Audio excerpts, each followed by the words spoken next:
Galera do sexto ano, professor Erickson falando com vocês. Hoje nós vamos resolver as atividades do módulo 10. O módulo 10 fala de resoluções de problemas, certo? Antes de eu começar as atividades da página 489, eu gostaria de ler com vocês as atividades da página 488. Na página 488, ele só pede para analisar as situações. Veja que ele não pede para resolver nada. Só analisar as situações e ver algumas conclusões, certo? Ele tem, no primeiro quadrinho aí, um e-mail enviado para o tio, não tem nome, não tem nada, cuja quem enviou foi o Marcos. E o texto, o assunto, é o dia de Páscoa, certo? No segundo quadro, também tem um e-mail enviado para o tio, o assunto é sobre a Páscoa, só que quem enviou foi o João. E no terceiro e-mail, no terceiro quadrinho, é um e-mail enviado também para o tio, o assunto é dia de Páscoa e quem enviou foi a Marta. Então temos essas três situações. O primeiro quem enviou foi o Marcos, o segundo o João, o terceiro a Marta. A primeira perguntinha que ele faz, o primeiro questionamento que ele faz para a gente discutir. Quantos tios receberam a mensagem? Isso é um problema matemático? E por que é um problema matemático? Pessoal, então vamos lá. Para quantos tios recebeu a mensagem? O que a gente pode pensar? São 3 tios diferentes, então cada um enviou para um tio, então 3 tios recebeu a mensagem. Pode ser que sejam 3 irmãos e todos eles mandou mensagem para o mesmo tio. Então, pode ser que um tio só tenha recebido a mensagem. Agora, pode ser que 2 seja de uma família e um de outra família. E que 2 tios tenham recebido a mensagem. Um tio recebeu 2 e-mails e o outro recebeu 1 e-mail. Então, essas são as condições que eu tenho. Então, ou 3 tios receberam, ou um tio recebeu, ou 2 tios receberam. Um recebeu de 2 pessoas e o outro recebeu só 1 e-mail. Então, essa é uma das situações. Anotem aí na apostila de vocês. É um problema matemático? Sim, é um problema matemático. Por que é um problema matemático? Porque envolve algum raciocínio lógico, envolve uma estratégia para poder resolver. Eu não posso simplesmente pensar assim, todo mundo mandou para o mesmo tio. Não, eu tenho que pensar, mas e se for para tio diferente? E se um mandou para um tio e os outros 2 mandou para outro tio? Então, nós temos que pensar em todas essas possibilidades. Por isso, sim, é um problema matemático. Beleza? Vamos para número 2. O que caracteriza um problema matemático? O que caracteriza um problema matemático é exatamente o que eu expliquei no primeiro. Quando a gente tem que analisar uma situação por inteiro. Não é simplesmente uma análise, por exemplo, vou ali devolver a cola. O que ele foi fazer? Devolver a cola. Tá. Mas quando a gente tem esses 3 e-mails, nós temos que pensar em todas as situações. Então, o que caracteriza um problema matemático? O desenvolvimento de uma estratégia para a solução. Então, tudo que precisa de alguma estratégia, que seja a rota para sair da sua casa e chegar até a escola, você precisa saber que rua que eu vou passar, por onde é mais rápido, onde que o trânsito é mais parado e tal. Isso é tudo relacionado à questão matemática. Tudo que exige uma estratégia é uma questão matemática, certo? Na 3, lembrando que nós estamos falando da página 488. Na 3, para resolver o problema proposto, quais foram o procedimento que você utilizou? Registre. Então, qual o procedimento que nós utilizamos? Primeiro, lemos o corpo do e-mail e vimos que se trata do mesmo assunto. Quem recebeu o e-mail, para quem enviamos, é a mesma pessoa, ou são tios diferentes, mas está só denominado como tio. Só que quem envia o problema são 3 pessoas diferentes. Então, o que nós analisamos? Que 3 pessoas diferentes enviam o e-mail, porém, não sabemos se para tios diferentes ou para tios iguais, para o mesmo tio ou para tios diferentes, certo?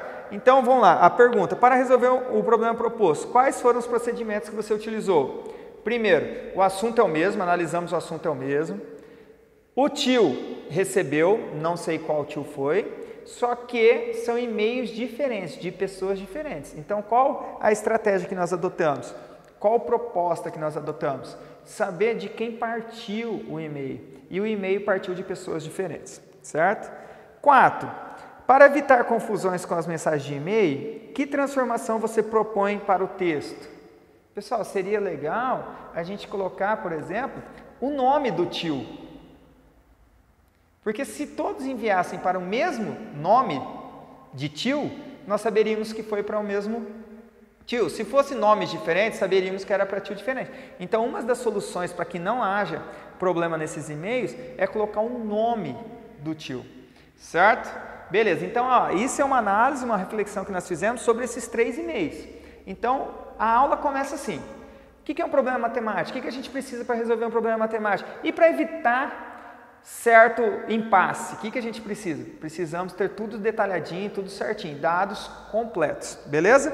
Agora sim, virando a página 489, nós temos aí um exercício da OBMAP que diz o seguinte: o álbum de figurinhas. Joãozinho comprou um álbum em que as figurinhas numeradas devem ser colocadas em ordem crescentes, começando na página 2 e terminando na página 61. Então, observem que não tem a página número 1, começa na 2, termina na 61. Nas páginas pares são coladas 5 figurinhas e nas ímpares 6 figurinhas, certo? Então, nas páginas pares são coladas 6 figurinhas e nas páginas ímpares são coladas, nas páginas pares 5 figurinhas, nas páginas ímpares 6 figurinhas, certo? No total, quantas figurinhas devem ser colocadas no álbum? Então, pera aí. Nós temos da 2 até a 61.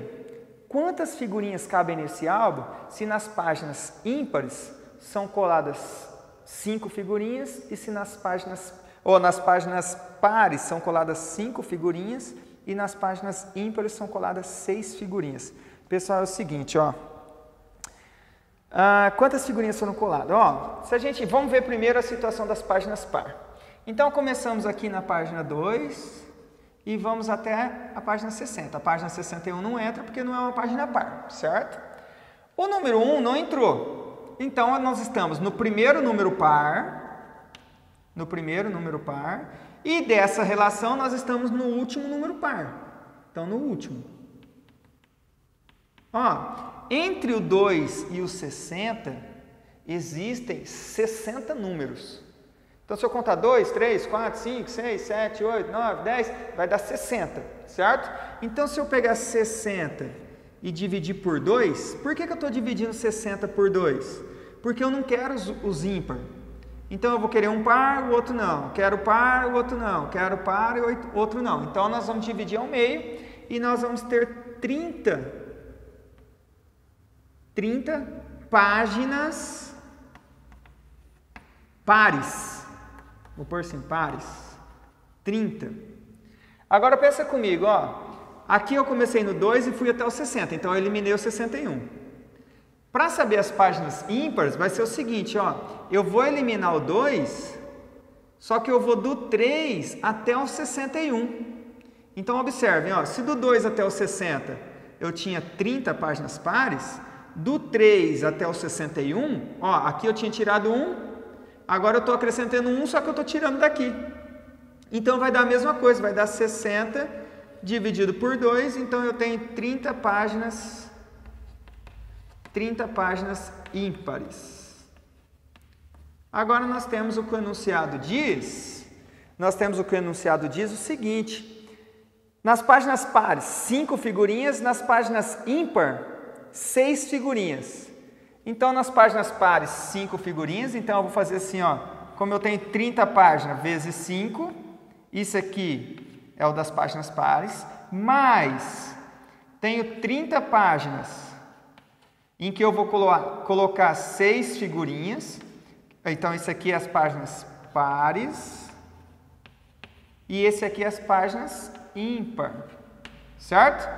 30 vezes 5 vai dar 150. 30 vezes 5, 150. Mais 30 vezes 6 dá 180. Então, nós temos aqui um total, 150 mais 180, 330 figurinhas, certo? Então, nós temos 330 figurinhas. A pergunta número B diz o seguinte: em qual página deve ser colocada a figurinha de número 196? Então, aqui na B, ele quer saber a figurinha de 196. Em qual página que ela foi colada? Pessoal, vamos pensar comigo, ó. Eu vou fazer isso aqui. Eu vou apagar aqui, vou apagar a continha que eu fiz, só para caber aqui, e eu vou deixar o resultado. Então vai ficar assim, ó. Vou repetir aqui de novo. Então vai ser 30 página par, então 30 vezes 6, ou vezes 5, mais 30 página ímpar, então 30 vezes 6, certo? Isso aqui vai dar 150, vou colocar aqui, mais 180, 30 vezes 6, isso aqui dá 330.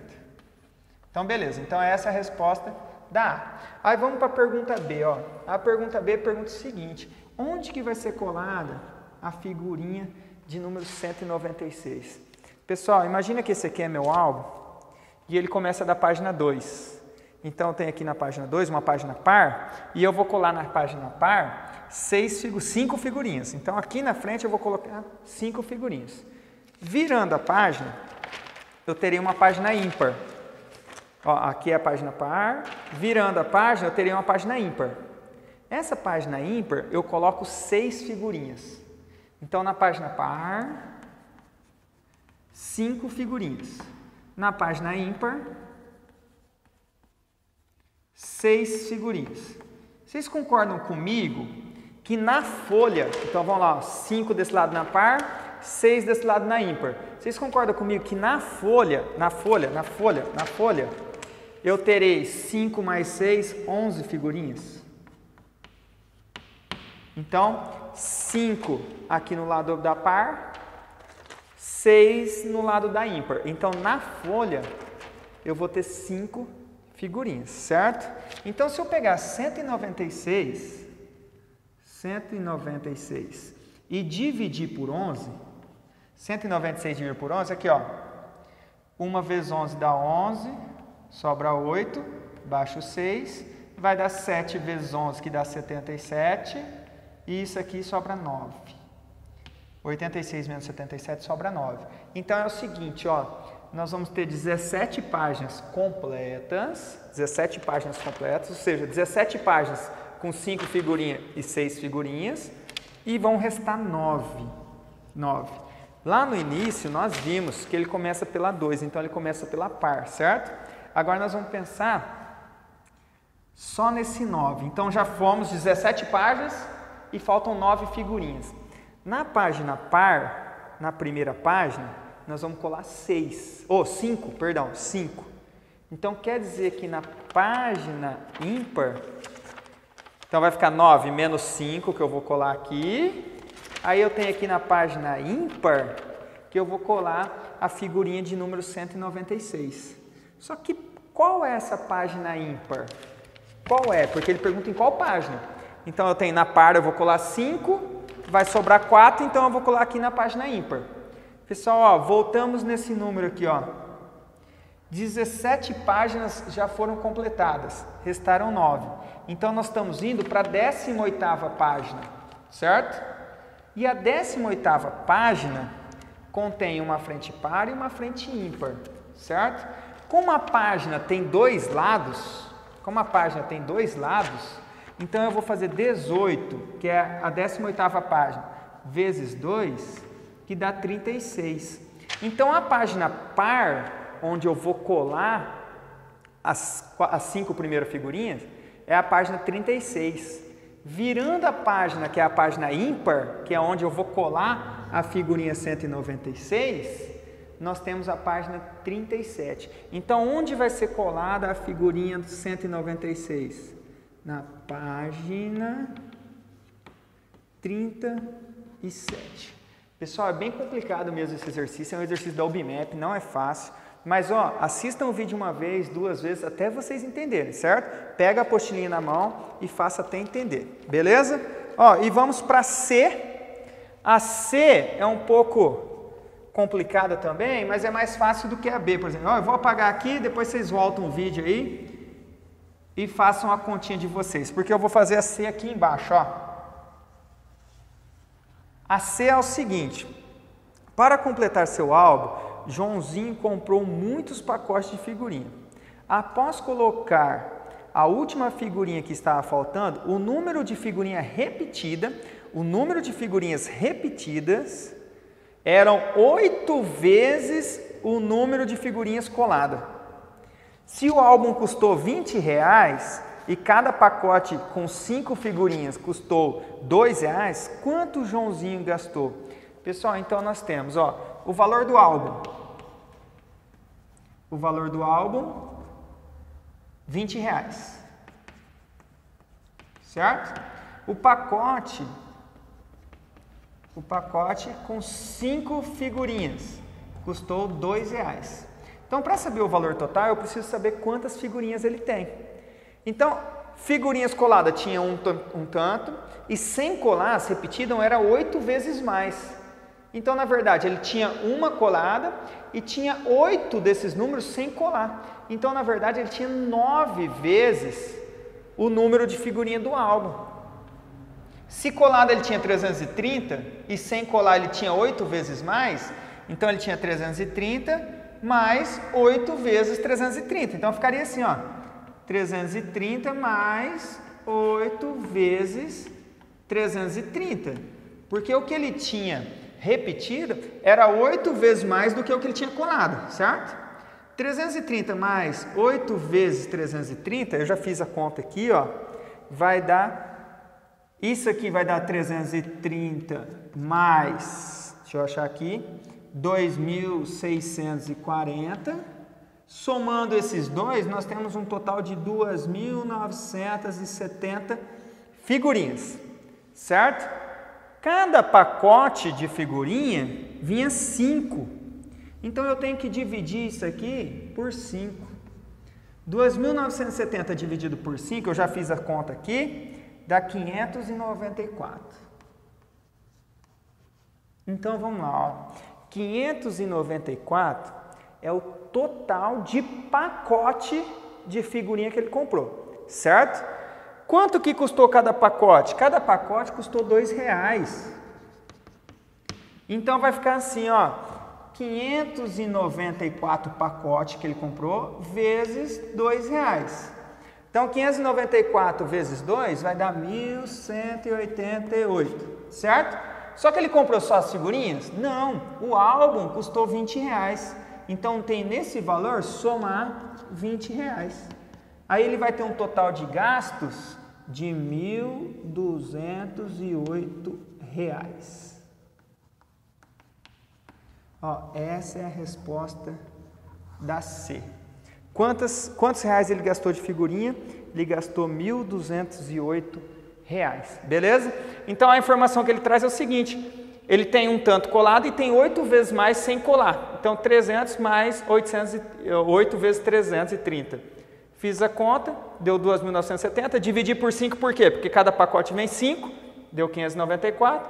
Aí fiz 594 vezes R$2, que é o valor do pacote, mais R$20 do álbum. Então deu 1.280. Essa é a número 1, certo?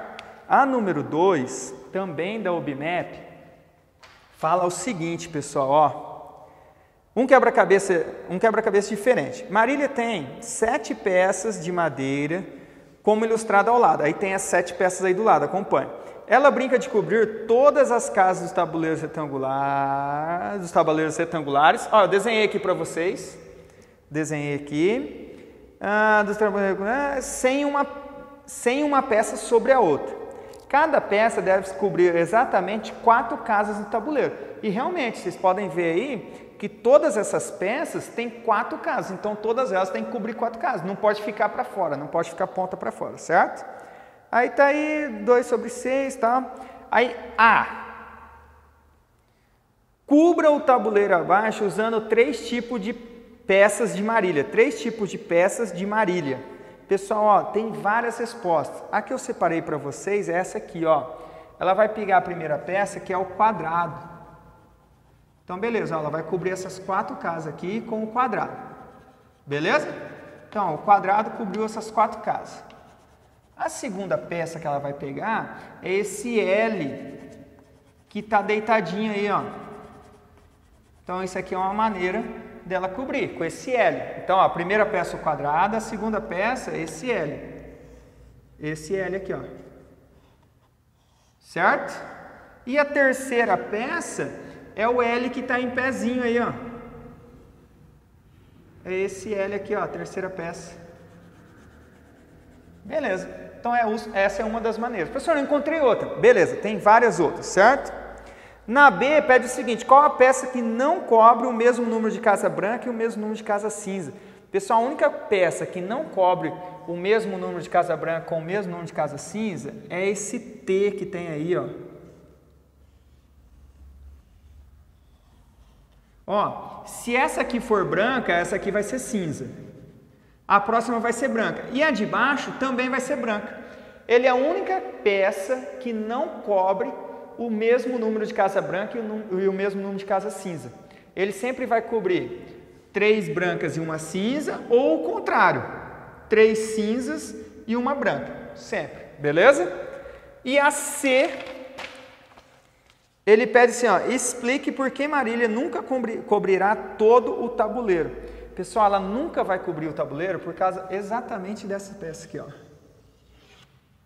Então ela tem algumas possibilidades, ó. Uma primeira possibilidade que eu separei aqui para vocês é o seguinte: 6 peças, ela vai usar 6 peças e vai cobrir a mesma quantidade de casa branca e de casas cinzas.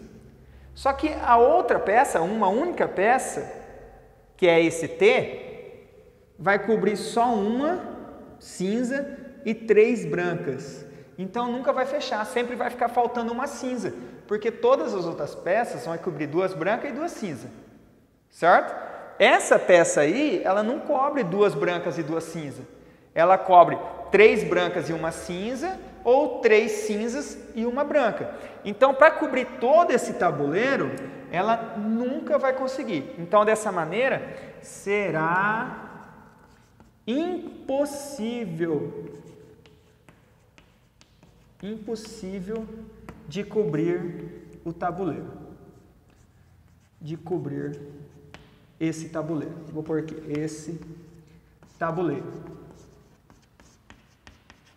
Por que mesmo que ela não vai cobrir? Por causa do seguinte, ó, 6 peças